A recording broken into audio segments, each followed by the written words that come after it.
সেদিন ছিল আমার হাজব্যান্ডের বার্থডে, আর মেয়ে আর আমি বেরিয়ে পড়লাম মার্কেটের উদ্দেশ্যে কিছু কেনাকাটা করার জন্য।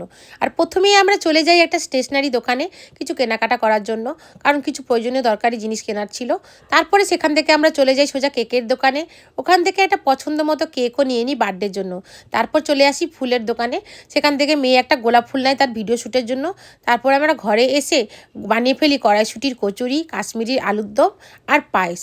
কারণ যে মানুষটা আমাদের জন্য এতভাবে এত করে আর সারাদিন এত পরিশ্রম করে, সেই মানুষটার মুখে হাসি দেখার জন্য এইটুকু করাই যায়। কারণ এই মানুষটাই হচ্ছে আমাদের সম্বল, আমাদের ঘরে ছাতার মতো। তাই ওই মানুষটা এত আনন্দ পেয়েছিল সেদিনকে এই বার্থডে নিয়ে, সত্যি দেখে খুব মজা লাগছিল, খুব এনজয় করছিল ওর বাবাও। আমরাও ওর হাসি দেখে আমরাও খুব মনে মনে আনন্দ হচ্ছিলাম যে একটু হলেও তো হাসি ফোটাতে পেরেছি ওর মুখে। তারপরে এখানে গিফট দেওয়ার পালা, আমি দিয়েছিলাম একটা জ্যাকেট। ওর জ্যাকেট খুব পছন্দ হয়েছিল, কারণ এর আগেও দুটো জ্যাকেট আমি দিয়েছিলাম, আর এটা 3 নম্বর জ্যাকেট আমার দেওয়া। তারপরে আমার মেয়ে ওর বাবার জন্য নিয়ে এসেছিলো একটা টি শার্ট মার্কেট থেকে, আমার সঙ্গেই গেছিলো। ওর বাবা সেটা দেখেও খুব খুশি।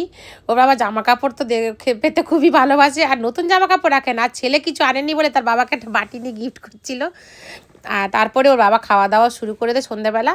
তারপরে রাতের মেনুতে ছিল মোরালা মাছের ভাজা, পোস্ত, ডাল, মাছের ফ্রাই, আর শিম ভাজা, বেগুন ভাজা, স্কোয়াশ ভাজা। কারণ আমাদের আগের দিনই একটা পিকনিক ছিল, খুব রিচ খাবার খাওয়া হয়েছিল, তাই তার বাবা বারণই করে দিয়েছিল কোনো রিচ খাবার ঘরে করবে না আজকে, নর্মালি করবে।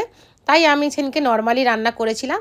আর ভিডিওটা ভালো লাগলে লাইক, কমেন্ট, শেয়ার, সাবস্ক্রাইব অবশ্যই করবেন। এখনকার মতো তাহলে টাটা।